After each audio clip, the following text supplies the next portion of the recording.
et Romain.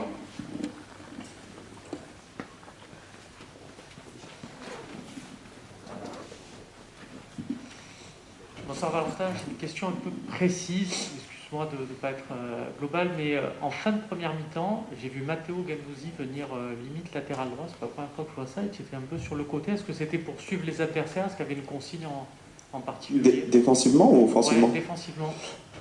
C'est lorsqu'on change de position en phase offensive et qu'ensuite, à la perte de balle, on n'a pas le temps de rechanger en fait. Il faut garder l'équilibre. C'est pour ça que Matteo, à plusieurs reprises, s'est retrouvé à défendre latéral droit. Karim, s'il te plaît. Salut Valentin. Au final, du coup, il y a quand même, je pense, de la frustration quand tu regardes le tableau d'affichage, parce que depuis le match d'Angers, je pense que vous n'aviez pas eu autant d'occasions. On demande des occasions. Là, il y en a, il manquait un peu d'efficacité. Oui, il y a beaucoup de frustration. Alors c'est une victoire. Dans le contenu, c'est positif. Et c'est sur ça qu'il faut s'appuyer. Mais comme tu l'as bien dit, c'est frustrant parce qu'on a l'impression, et je sais qu'on a maîtrisé le match. On n'a quasiment pas été mis en danger, si ce n'est sur ces deux occasions à la fin du match. Et effectivement, on aurait pu mener plus largement au score. Donc voilà, là il nous reste le match retour. Ça va pas être simple d'aller jouer là-bas. Et ça aurait été confortable d'avoir 2 ou 3 buts d'avance. Bruno. Oui, bonsoir Valentin. Payet et Milik ont rejoint ensemble ce soir, c'était déjà le cas il y a quelques jours. Vous qui les voyez aussi à l'entraînement, on a vu la fin de saison dernière, tout ça. Les supporters demandaient beaucoup l'association de ces deux grands joueurs. En quoi elle peut être importante et en quoi elle peut être possible, voilà, cette association, vous qui les connaissez bien, ces deux joueurs-là? Bah, vous l'avez dit, c'est deux grands joueurs de foot. Donc forcément, deux grands joueurs de foot qui jouent ensemble, ça peut faire des étincelles. On a Dim qui a une qualité de passe assez exceptionnelle et Arek qui est un très très bon finisseur. Donc forcément, si les deux arrivent à trouver ces automatismes plus régulièrement, ça peut nous faire beaucoup de bien. Bertrand. Bonsoir Valentin, c'est évidemment pas une action qui résume ton match, mais est-ce que tu peux nous décrire ce qui s'est passé sur cette quasiment le but contre son camp que tu as failli inscrire à Steve Monda, nous raconter ce qui s'est passé? C'est paradoxal, d'autant que parfois on peut te reprocher de ne pas être décisif. Là, t'étais pas loin du tout de tromper ton gardien. En fait, sur cette action, c'est comme vous l'avez vu, un ballon par-dessus la défense. À ce moment-là, il faut que je prenne l'information sur le joueur qui part dans mon dos. Sur le ballon, il faut que je cours en même temps. Et là, pour le coup, j'aurais dû prendre l'information avec Steve, mon gardien. Je ne l'ai pas entendu en fait. Il me dit qu'il m'a parlé, j'ai pas du tout entendu.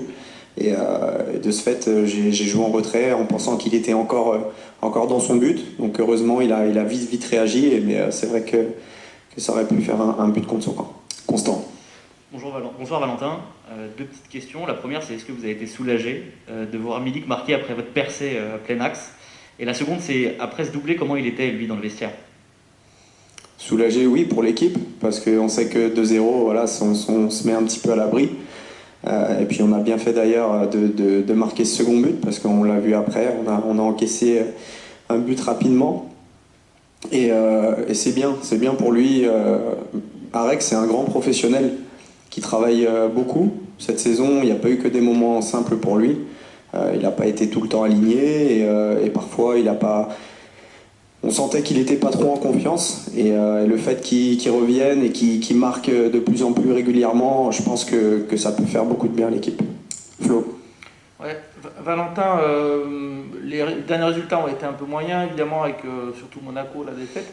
Il y a une réunion entre Pablo Longoria et les supporters, quelques sifflets aujourd'hui pour le coach avant le match, je ne sais pas si tu l'as entendu. Est-ce que tu sens que c'est important de rapidement redresser la barre? Est-ce que tu sens un petit état d'urgence là à l'OM ou est-ce que tu trouves au contraire que c'est un peu abusé parce que vous êtes 3e en Ligue 1 et qu'au final vous êtes encore dans les cordes de votre objectif, quoi? On est dans les cordes de notre objectif, mais on pourrait l'être encore plus. Et je pense qu'on s'est mis en difficulté un petit peu tout seul. Donc je comprends la frustration des supporters. Voilà, on connaît l'Olympique de Marseille, on sait l'histoire qu'a ce club et l'exigence qu'ont les supporters. Donc oui, je comprends leur frustration. Après, tu l'as bien dit, on est troisième. Mais en fait, ce qui résume nos derniers matchs, c'est sur les 2 derniers, je parle, c'est beaucoup d'occasions, des matchs consistants. Monaco, on a perdu, mais je trouve que dans le contenu, il n'y a pas le feu. Après, bien évidemment, il faut vite prendre des points parce qu'on sait qu'il y a des équipes comme Nice, comme Lyon, Lille, Monaco, Lens qui sont là et qui peuvent vite prendre des points. 2 dernières questions, Bruno et Karim. Ben, dans la continuité, Valentin, justement, pour entre guillemets l'étouffer, cette colère un peu grandissante des supporters, vous rejouez au foot, on retrouve un OM qui va de l'avant. Voilà, c'est pas l'OM d'il y a 15 jours, 3 semaines. En avez-vous conscience de ça? Et est-ce que voilà, vous retrouvez des sensations de certains grands matchs de l'OM? C'est vrai que sur les 2 derniers matchs, on a beaucoup plus joué au ballon. Alors je ne peux pas trop vous l'expliquer parce que quand on regarde les 11 qui démarrent, c'est pas des équipes qui sont beaucoup remaniées.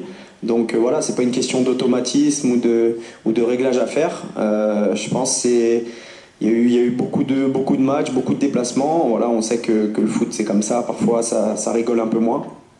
On en a conscience, on en a eu conscience et on continue de travailler pour montrer ce qu'on sait mieux faire, c'est-à-dire jouer au football.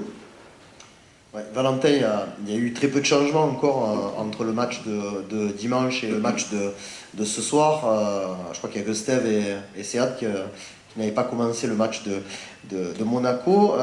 Dans un moment où vous avez beaucoup joué et où vous avez encore 3 matchs très importants qui arrivent, sur le plan physique, est-ce que vous arrivez à tenir le choc? Individuellement ou collectivement? Les deux. Je vais commencer par ma personne. Je me sens bien. Alors c'est vrai que ça tire un petit peu avec les longs déplacements. Moi je pense que le déplacement à Karabakh nous a tous un peu fait mal. Mais voilà, on a bien récupéré. Là on sait qu'on a des matchs très très importants qui arrivent. Donc je pense que c'est important pour tout le monde d'avoir une bonne hygiène. Mais on est préparé pour ça et on est entraîné pour ça. Donc individuellement ça va et collectivement je pense aussi parce que là sur les matchs précédents c'est pas une question de course, de manque d'intensité ou de duel. Donc je pense que ça va. Merci Valentin. Merci, bonne soirée. Merci à tous. Demain, conférence de presse à la commanderie pour les accrédités, 14h avec Gerson.